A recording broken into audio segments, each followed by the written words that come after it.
Hi, this is Mike Young with Noble Warriors, and welcome to a special edition of the Noble Man Podcast. Really kind of cool that we are celebrating 20 years of Noble Warriors ministry. We launched in 2005, and it's been quite an adventure for 20 years. So one of the things we thought would be cool is to have Stacy on so that she and I could share with you some of the stories of the great adventure of Noble Warriors. So welcome to the Noble Man Podcast, and welcome to my bride, Stacy. Thank you. Good to be here. Is it really? Are you excited? I'm excited. Can't wait to see what we're going to pull out of the cup. All right, so here's what we did. We made up a bunch of questions that are random, maybe some questions that you would have. And so we're going to pull those out of a Noble Warriors Yeti and then decide who's going to answer the question. We just thought that would be a fun way to do the podcast and to let you know a little bit about the story of Noble Warriors. So, Stacy, you want to pull one out? All right, kicking off with the big one. Oh, this is a funny one to start off with. Okay. Yeah. Our ministry is funded primarily by folks who believe in the mission. How have you grown in understanding of how God funds ministry? All right, you want to answer that or you want me to? No, I can. Okay. It's been a process for sure. I started off, really, my role 20 years ago was primarily as a stay-at-home mom. And I didn't have a lot of my hands in day-to-day stuff at the ministry. My background is bookkeeping and accounting, so I set up the finance piece of ministry and started off doing a lot of that just at home at night because we were just starting out. But over the years, my role has changed, and now I'm doing more of donor management relations and just seeing how God has funded the ministry in the past 20 years. So I would say it's definitely moved from something that I thought I had to do and have control over to this is really God's ministry. Right. And God funds ministry.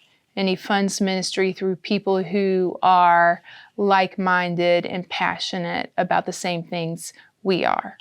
And so it's more of moving to a spot where I'm seeing God's generosity through other people. Right. Being obedient and being obedient to God calling them to help fund this ministry.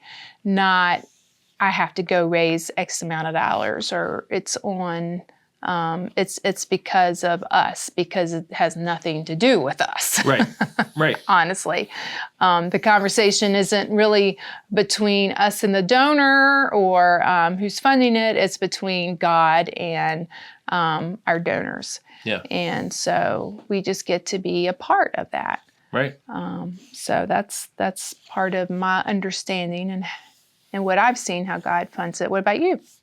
Well, I would say that one of the interesting things, and I'll tell you a fun story here, Stacy did set up the original bookkeeping for the ministry, but we learned very quickly, because I'm a spender and she's a saver, that it was not going to be well for our marriage for her to be managing the finances at home and the ministry. And so that's when a friend of ours came into play, Matt Newquist, who has been actually doing a lot of accounting for Noble Warriors since almost the very beginning. Yeah. And now we had Jerry Overman come in and do bookkeeping for a while, and now Bill Ward as volunteers. We've had volunteers help us with that. Yeah. But it's been good for someone else to be doing the accounting portion, and you can just focus on talking to our donors and our partners and our friends, which is really a big deal because you know the heartbeat of the ministry, and so you can talk about that not just matter-of-factly, but very passionately. And so that's a huge gift. So, all right, let me ask one here. When God first called you to start Noble Warriors, what was your original thought? So what was your thought at the beginning when we were getting ready to launch this thing? Why don't you tell a little bit about even that whole piece of how this got started, and then I can tell my reaction to how all well, that the came story about. is pretty long. So what I'll do is encourage you to go listen to one of the early podcasts that we'll link here, where I tell the longer story of how we got called into ministry and what that all looked like. But I will say that I tell everyone that Stacy is the miracle of Noble Warriors, because I was not feeling fulfilled in the work that I was doing, working with your dad in construction. I love construction. I still love construction. But I just knew that that's not what God made me to do. Yeah. And when I came home one day and you just said, you are miserable and marriage is hard, life is not easy, we're struggling because you aren't happy, and I'm ready to do whatever it takes to make you happy. I tell folks that was the pivot point that allowed me to explore something other than what I was doing. Because we're single family or single income family. You're a stay-at-home mom. Yeah. I'm the sole breadwinner, and I'm pregnant with our fourth. Yeah, pregnant with Hannah. And it took me it took me a while to get there. I mean, it took me about 9 months to a year to finally get to that spot, because I didn't understand why you couldn't be fulfilled doing lay ministry. Yeah. You were teaching a Sunday school class, serving in the church. We both were, very active in church work. And so I didn't understand why that piece of you didn't get filled there. So it took me a while to be ready to let go. Yeah, and someone has written a book about calling to missions or ministry, and he talks about a holy discontent, where you reach a point where you can't imagine not doing what the Lord is calling you to do. And I guess that's a good way of describing that. That's where I arrived. I just couldn't imagine not doing something else. And I didn't know what that was, but it became clear over the course of some months that calling was to men's discipleship. And then I can look back and see that the Lord was setting all that up the whole time, from teaching and coaching and being a high school administrator, working in the construction field, doing all the things. I mean, God was mapping out a path. I just didn't know it. We didn't know it. Yeah. And then he brought us to that point. And so there was, the question was, what was your first thought? And there was relief, there was excitement, there was anxiety about how does this work? Right. But certainly the excitement overcame the anxiety for me. Yeah. You probably had greater anxiety once we launched into this thing, but. Yeah, probably once launching into it and seeing what we got ourselves into. Yeah, lots of uncertainty and questions, but definitely, like, I had that moment. I mean, I clearly remember that moment that I said, I'm ready to do whatever it is. Yeah. And so being able to have that as a rock, a foundation of, I know God has called us to this. He hasn't called just you. Right. He called our family, because it affects our whole family and how we live and our lifestyle. And so it has been so, I guess, pivotal in how we've done family. And it also has, that point has been one of those, I like to call them the stones of remembrance. Yeah, it's an Ebenezer. Yeah. That's what Ebenezer means, right. A stone of remembrance. So there have been many times where I've had to come back to that stone, that Ebenezer, and go, okay, God, I can't see the way forward, but I know that this is what you called us to do. So I'm thankful to have had that, like, pivotal moment, or that's such a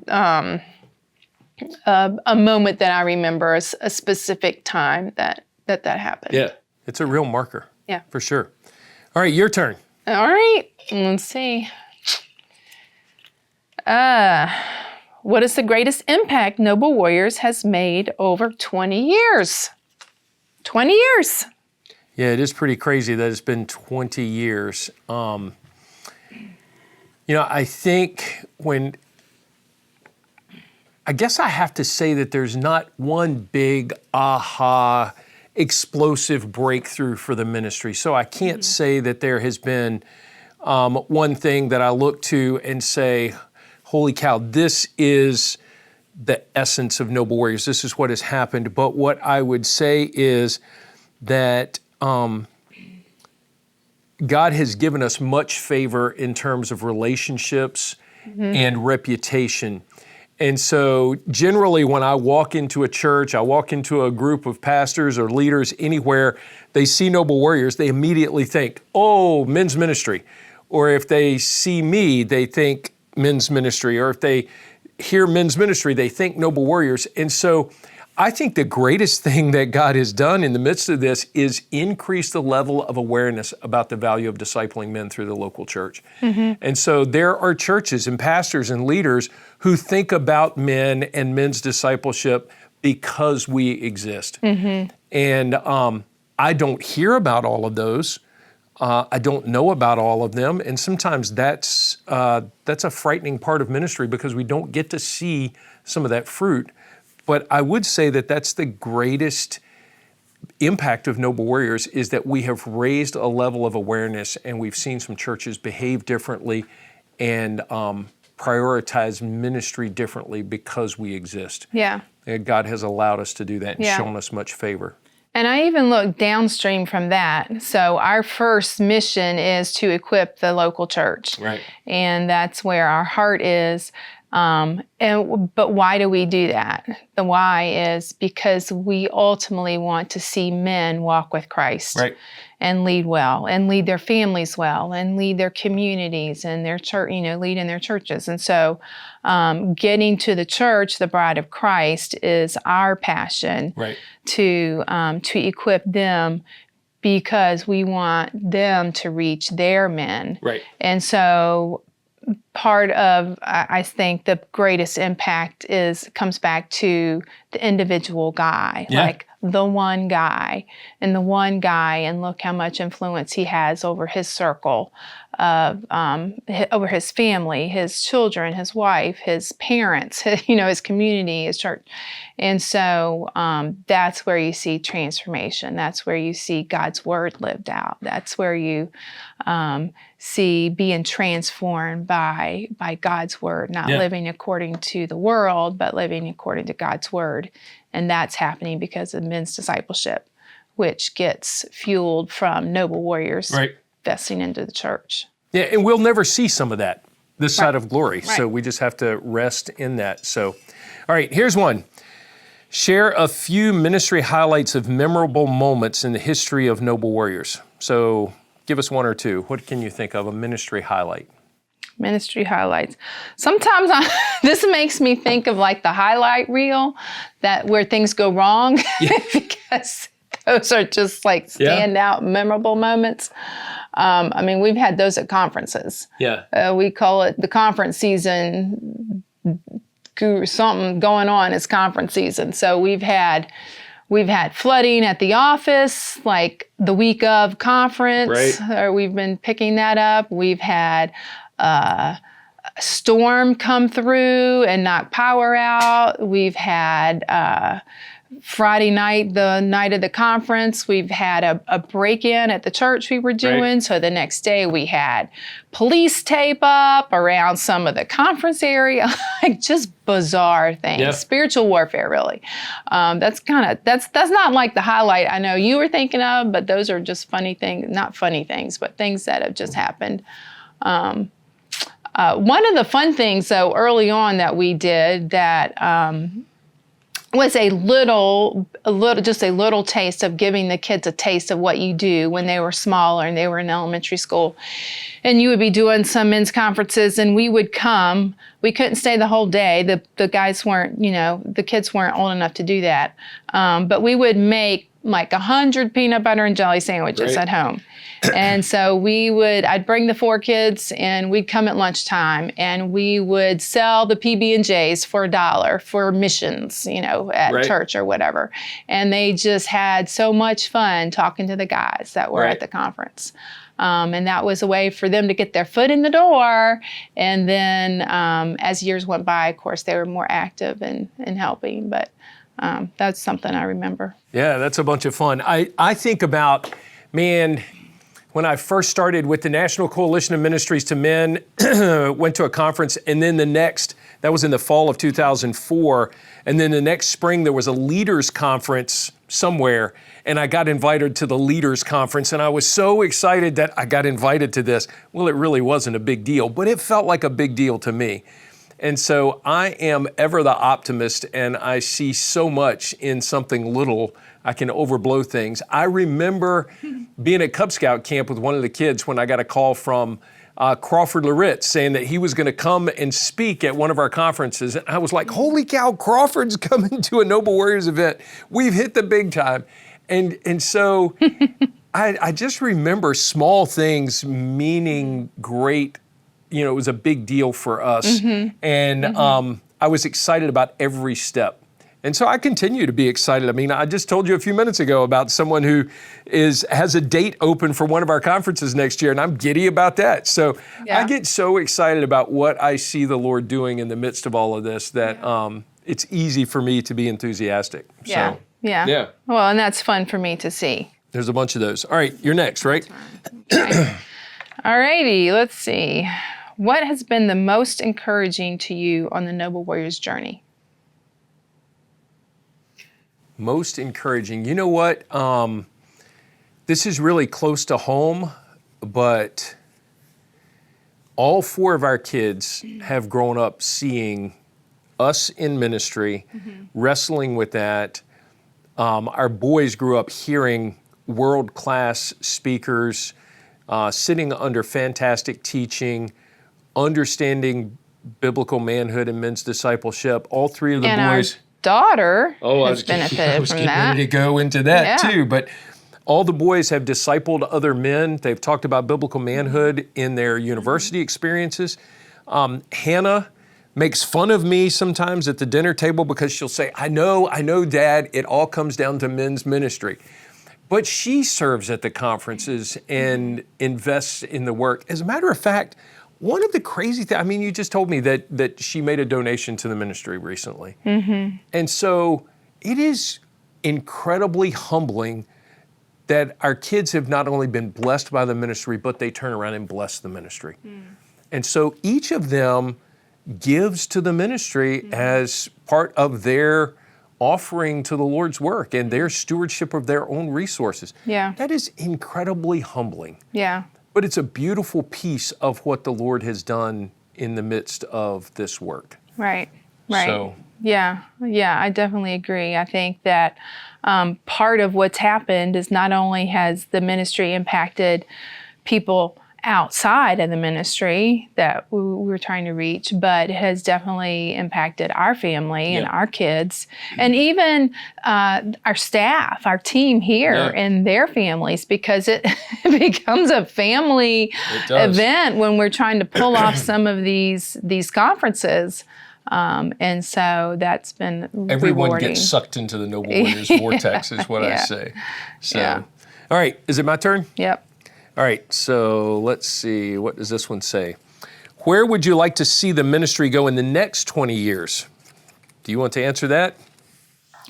Well, you probably have a better mission vision, but I can say for the next 20 years, trying to think where we'll be 20 years down the road, that's kind of long. It needs to outlive us.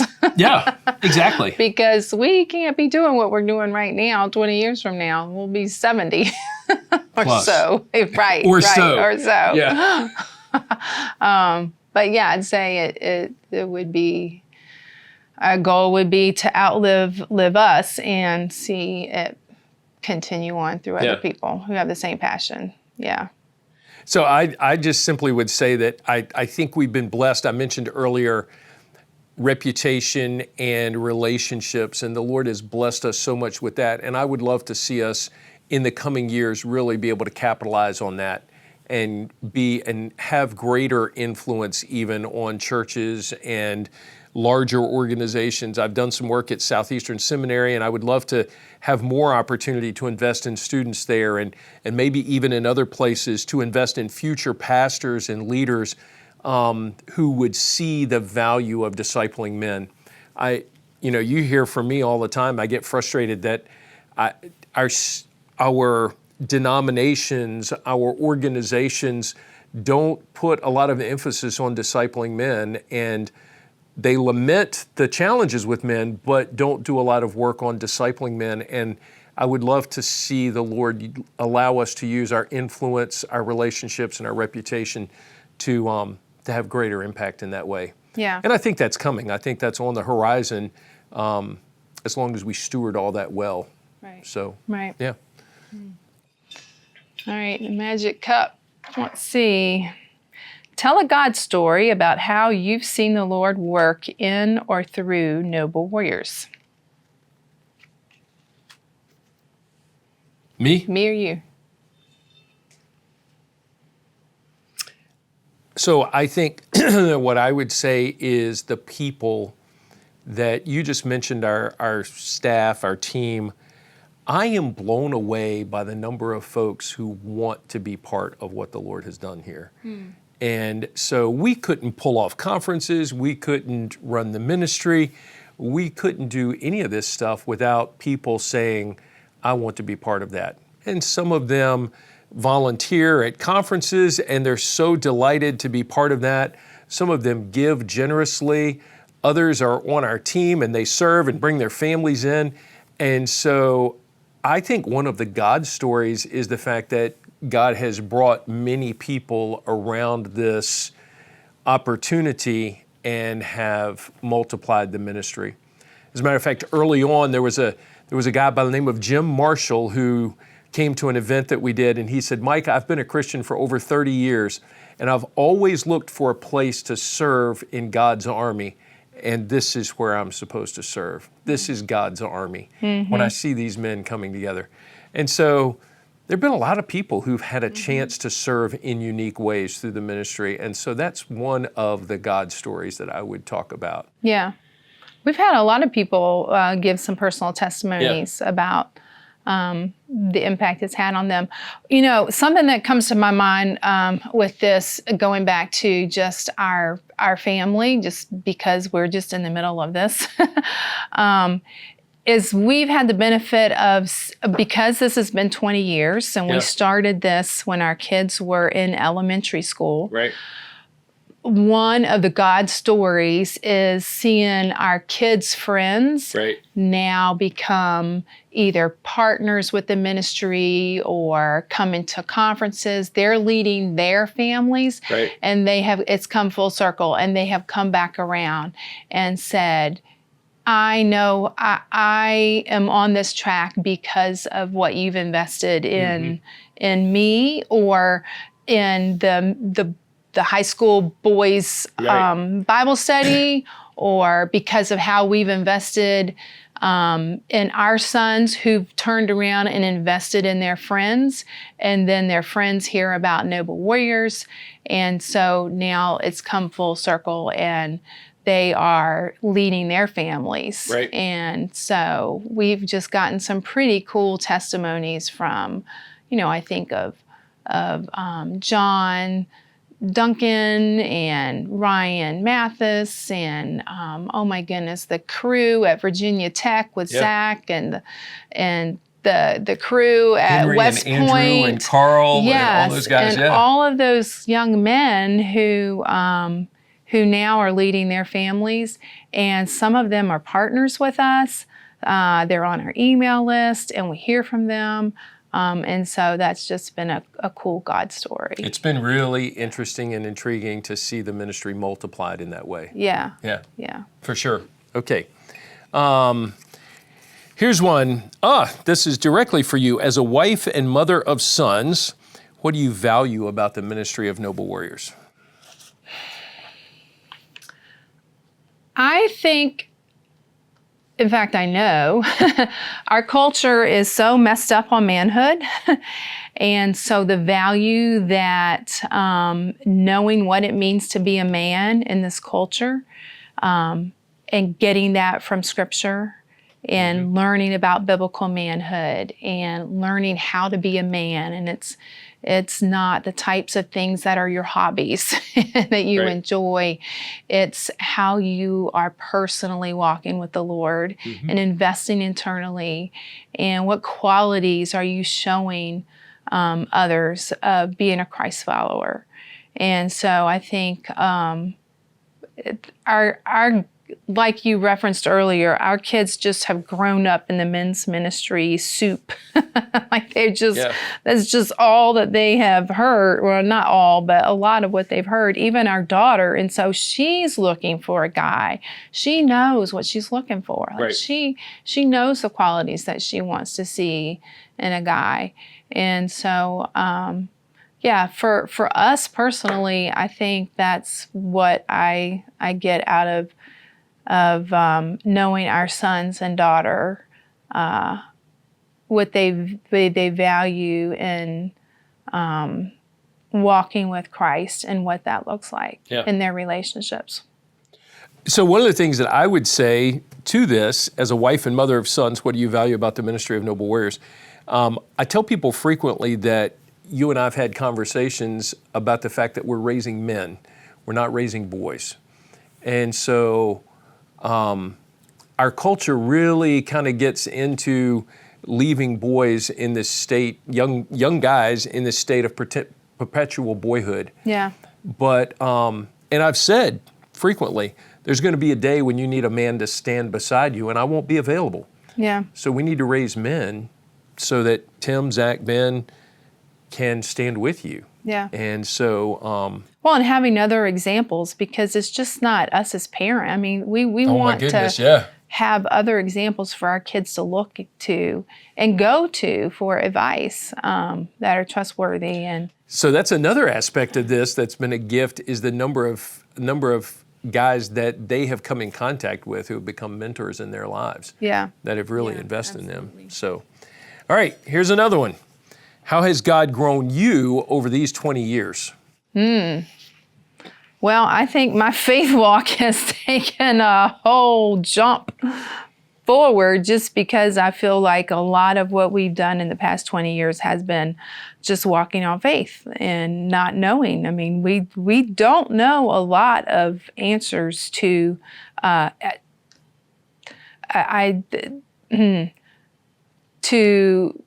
to what our future looks like. And so just trusting God that, I mean, I remember 20 years ago when you first walked out the door that first morning and you're going to work. Well, we didn't have an office, so you were using an office space from my dad's office. And I'm like, what are you going to do today? And you're like, I don't know, but I'm going to work. Like, this is what I'm going to do.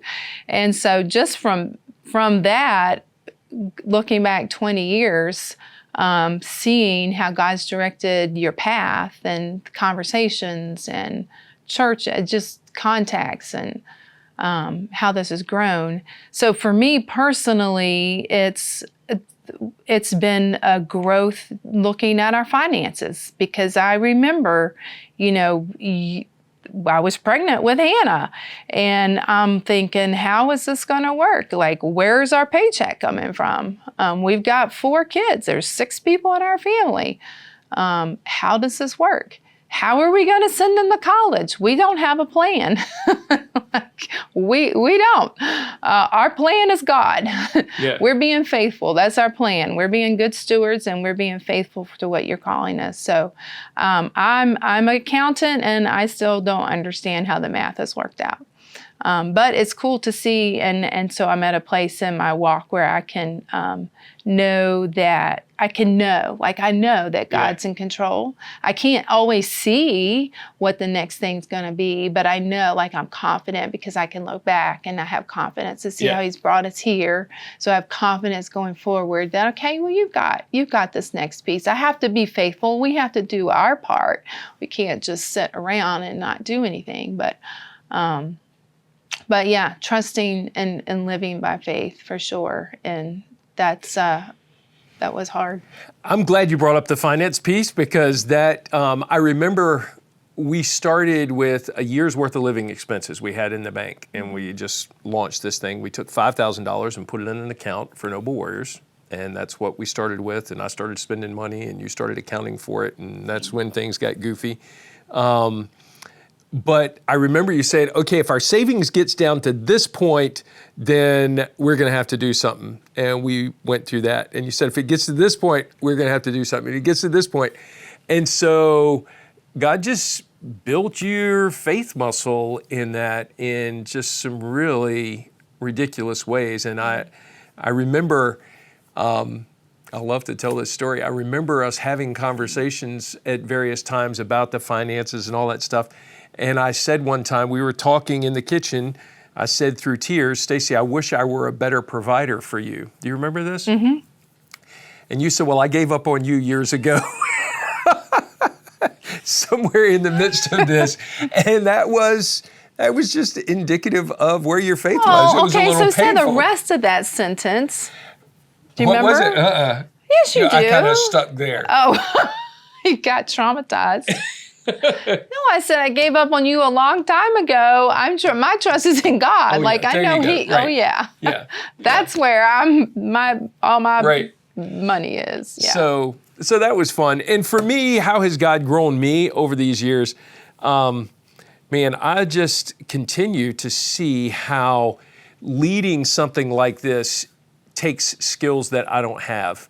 And so I'm learning to lean into other people and to ask for help and to find, God continues to show me that I'm smaller and He's bigger, and I need other people around me because He's doing something that's beyond me, really. It's what it is. Yeah. And so if this is going to live beyond us, then we've got to have other people involved.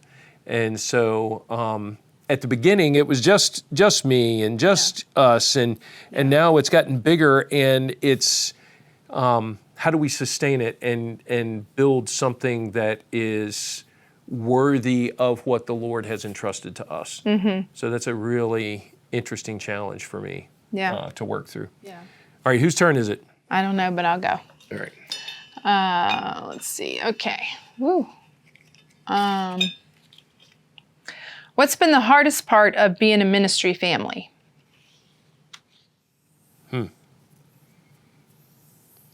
So being a ministry family, I think there have been, well, I mean, we just did things differently sometimes. I mean, we talked about the fact, and this wasn't necessarily being a ministry family.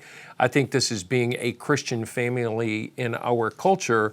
We talked about the fact that if we're going to live this out, then we're going to be constantly swimming upstream against culture. Yeah. And so that's part of the challenge is what does it look like to live courageously in the face of a culture that's pushing against you. Mm-hmm. And I wouldn't say that we've done that perfectly. No.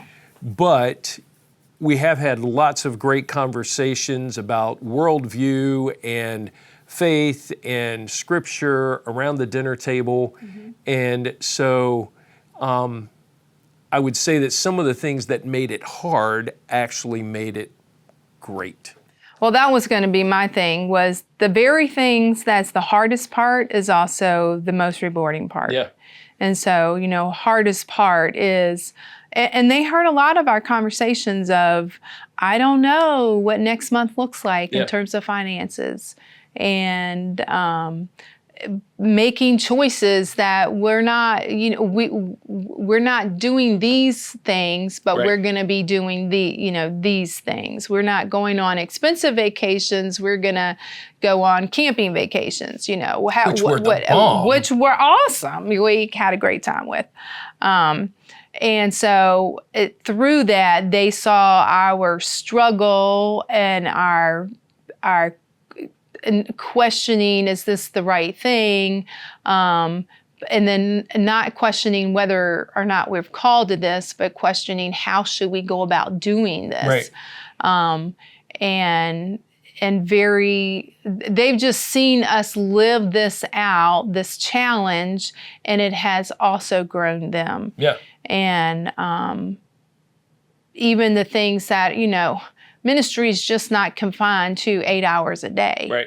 And so they have had to be along on that whole journey with us, and it's been hard, but it's also been the best thing because it's made them question what they want to believe and why they believe and it, wrestle with and what am I going to do with Jesus? Exactly. And so they've been able to wrestle with that and make it a personal faith and not just their parents' faith. Yeah, that's been key. I would also say, just as a specific thing, one of the things that we talked about early on in raising our kids was taking them on international mission trips. And so they've seen God provide for each of them to go on multiple international mission trips. Yeah. And it has transformed their worldview and their perspective. And so it's just been, it's been hard to see some of the struggles in that, but glorious to see how God has met needs and has helped us along the way. Yeah. I would say another hard part of being in ministry like this is I have been in some hard places with guys that I knew were, marriages falling apart, guys struggling with addiction, guys just can't get to the right healthy next step and turn away from God. And so it's been hard to see people turn their back on what even they will admit, I know this is the wrong thing to do, but I'm going to do it. Yeah. Yeah. And so it's hard to see the investment that you've made in people, them reject it. But that's what we do with God all the time, is we turn our backs on Him in small ways and large ways. Right. And so that's a hard part of ministry as well. Yeah. So, well, but our kids have been part of that. Right, exactly. And so it's not all looking like a nice tied up bow. It's getting ministry is, and you do this through the local church. You do this through your small group. You get in the dirty sometimes. Right. And that's where you see, that's where you get real. Yeah. And that's hard. And that's what we need. Yeah. It's hard, but again, God works through all of those hard things to turn beauty from ashes. Yeah. Yeah. All right, what's next? What are you most excited about for the future of the ministry? Man, I think we're on the cusp of seeing the Lord move us to a different level in terms of organization and impact. And so I'm really, one of the things that's going on now is I'm working on this Doctor of Ministry, and if I can finish that degree, I think that would be a helpful thing because that gets that off of my back, but it also opens some doors for us. And so I'm excited about the networking that I've been doing over the last few years and the doors that God has opened, new opportunities that I was not expecting to have influence, not me personally necessarily, but for the ministry to be able to have visibility in certain places and just, again, go back to that idea of raising the level of awareness about the priority of discipling men. I just think our country, our culture is ready to have some answers to those questions. Yeah, absolutely. And man, we're in a great place at a great time to be able to respond to that. So yeah, I get really excited about that. Yeah, because we look around and there's so many deficits that you see of trying to reach men and young men coming out of college, coming out of high school, even men in their, trying to figure out about retirement, what they're going to do after that, getting married. And so there's such a hunger. Yeah. Men are trying to figure out what it is to be a man. What does it look like? How do I want to spend my time? And I feel like this is a point in culture where those questions are being raised that sometimes they haven't been raised in the past because in the past, it seems to be, this is what it means to be a man. Not that it has been the right answer, but there has been something in culture. There was some clarity. But now there isn't. Well, and for like 8 or 10 years, most of the time when you hear masculinity, you hear the word toxic in front of that. So men are looking around and saying, really, am I toxic? Am I that bad? Is my masculinity dangerous to other people? That can't be true. And so how do I deal with that? Well, St. Irenaeus said, the glory of God is man fully alive. That's not scripture, that's a quote, but what does it look like for men to be fully alive in Christ and living that out, loving the way that he did, leading the way, sacrificing, serving the way that he did?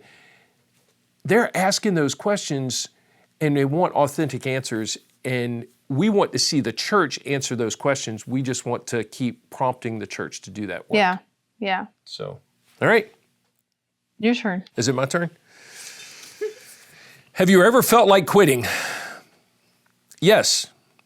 I went, you know this, I went through a pretty dark, it wasn't a depression, but certainly a burnout phase in, probably started in 2018, 2019, and carried on into the pandemic. I was just tired and worn out. And man, I go back and read my journals from that time, and I would say everything around me is broken. I don't know where to go.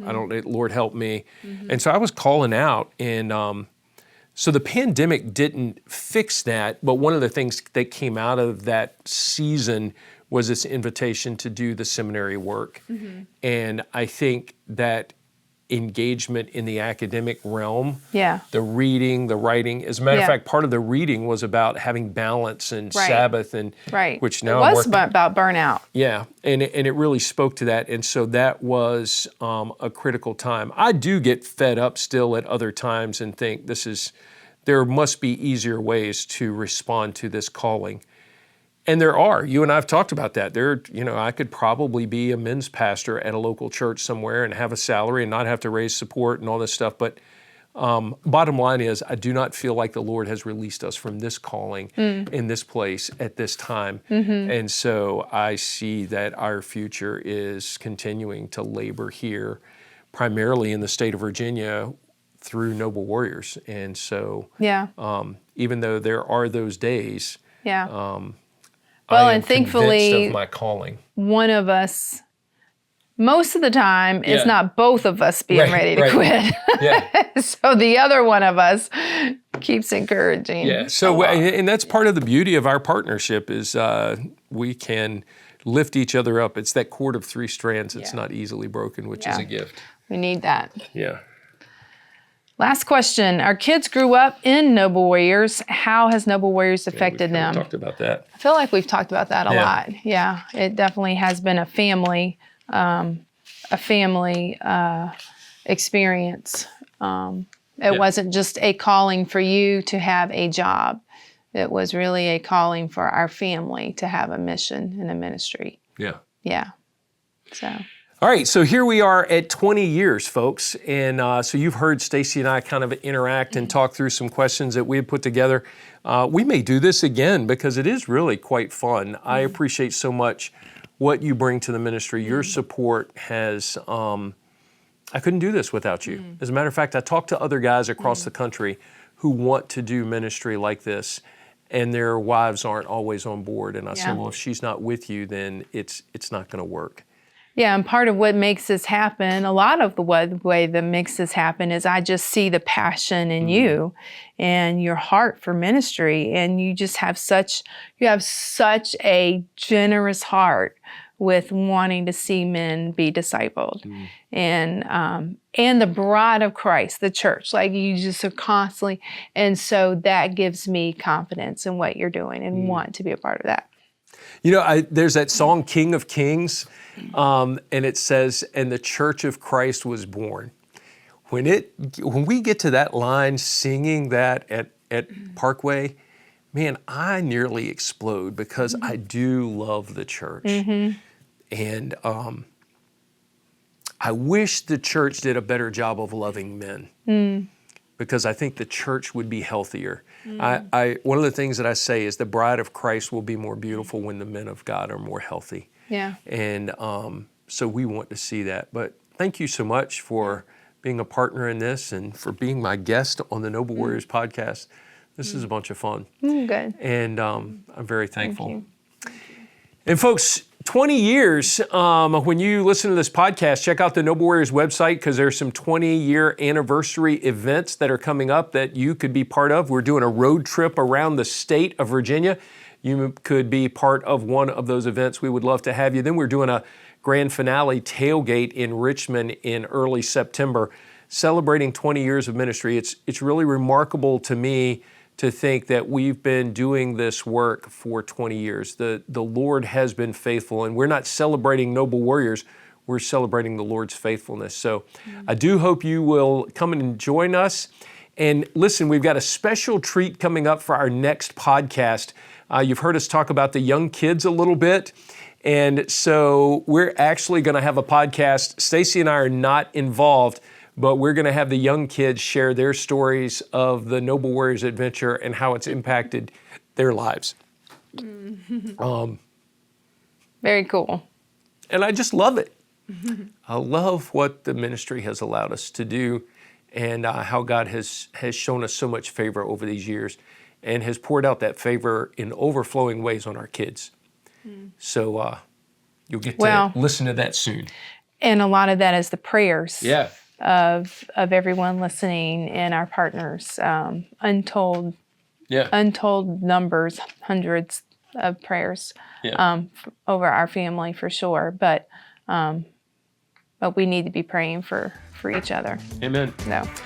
Well, folks, thanks for joining us for this probably long and unique episode of the Noble Warriors podcast. But we've been glad to join you. I'm so thankful for Stacy being here, and we'll look forward to catching up with you next time. God bless you.